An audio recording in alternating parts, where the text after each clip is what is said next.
I would love this too. Absolutely. But I think, see, the problem is, though, Just a shout. I wanted this last arc when it made the most sense. Yeah.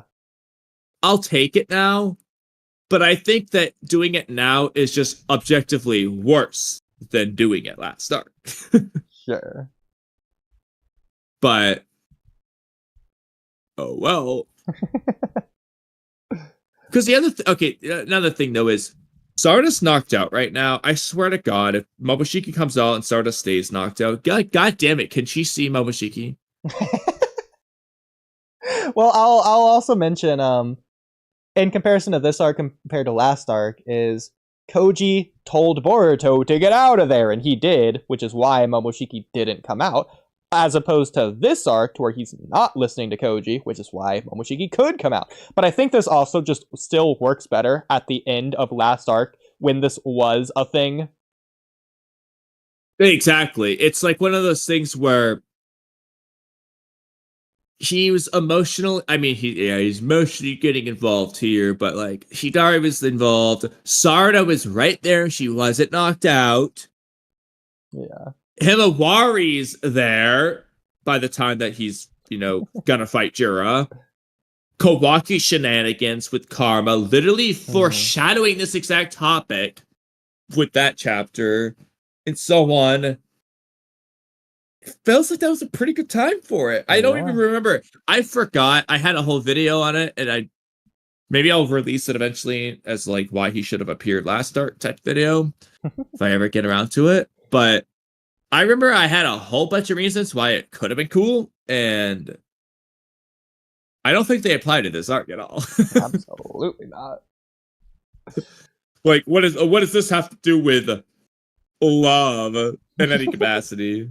Momoshiki's obsessively loving a chakra fruit. Like, Well, especially it can't work now for any reason in particular. It could have worked last chapter as well, because assuming nothing's changed over the time skip, besides Ikimoto forgetting stuff, we see in the prophecy arc, Boruto fights Kawaki with the Karma Seal, and then deactivates the Karma Seal, and stops fighting Kawaki, and then afterwards Momoshiki comes out. So Momoshiki can come out just seemingly at any point after Boruto is done using Karma. So it could have happened at the end of the Shinju invasion arc. For that exact same reason. It's never really been explained why Momoshiki can't or isn't coming out just whenever. Especially, you could say Karma needs to. The best explanation you could give without adding anything new is just he would have to do it soon after the Karma's been deactivated. So let's just say it's a 10-minute cooldown period where he can still do it. After that, he can't. But then when it's half activated from Kawaki, could that have restarted it? Like, yeah. Because otherwise, what was the point of having Boruto fly away for like 2 chapters to be worried about his Karma Seal, and then go to save Himawari, possibly early, before he's done resting, or whatever he was doing there? There wasn't any consequence to that. Like, he could have just beat Kawaki and flew away to make Kawaki feel even weaker. But, we gotta implant this idea, this seed, into Kawaki's head that he can use this later, I guess. But like... the thing that Kawaki already knew, by the way, he already knows that resonance is a thing. Just want to point that out. He didn't know that Boruto can't control his karma, but that's another topic. But he already thought he couldn't.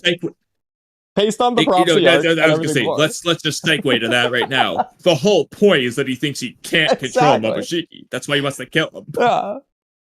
So why didn't he? Why is he surprised? Isn't that why he's doing this? And then another reason he has no point. The other thing is, in that arc, Kawaki wasn't on Boruto's team. If he's going to exploit that on Boruto, that's the arc he would have done it. Now he's trying to team up with him versus the Shinju, so he's not going to just do that until the time is right. Yeah. So you just wouldn't do that anytime soon in that case. Last arc was so much about omnipotence and Boruto versus Kawaki's sides. That was the arc to do it, as opposed to now, which is focused almost exclusively on the Shinju and love, and not Boruto and omnipotence and the sides of which exactly. And like, you also have the choice to save Himawari could have played into it, where he chose to save Himawari knowing he'd lose control or risking that he would lose control in some capacity. Maybe Kawaki's fighting Jura with Karma when he does this or something. A lot of options. Because otherwise, why have Boruto show up when he does anyways? You could have had him just teleport to the Leaf Village later if you were going to do this. Because why did he teleport so late in the first place? Why didn't he teleport the moment Jura and Hidari showed up? Koji was watching, he knew. Boruto teleported. Boruto teleported practically the moment Code showed up in the village. It was a little bit afterwards, but still. Let's double check this, because Koji tells him and then he goes, but like, did Boruto delay or did Koji delay on that? It was Koji. Because how many chapters later is it? Like, what all do they... Like, yeah, they're walking around in the bookstore. That is a lot of time. They do the whole Himawari thing, then Kawaki shows up. Like, it's a decent amount of time. And then Kawaki wakes back up. That's when Boruto teleports. Yeah, Koji delayed, yeah. So why did he wait? Is this so that... Why did Koji wait so long? I'm saying. Is it because he's watching through the toad instead of 10 directions? Maybe, yeah, like he just now realized. I don't know. But that's so cap for Koji, bro. That's so bad. Yeah, it's so unprepared in that case. Like, what? I don't know, that's weird. Anyway.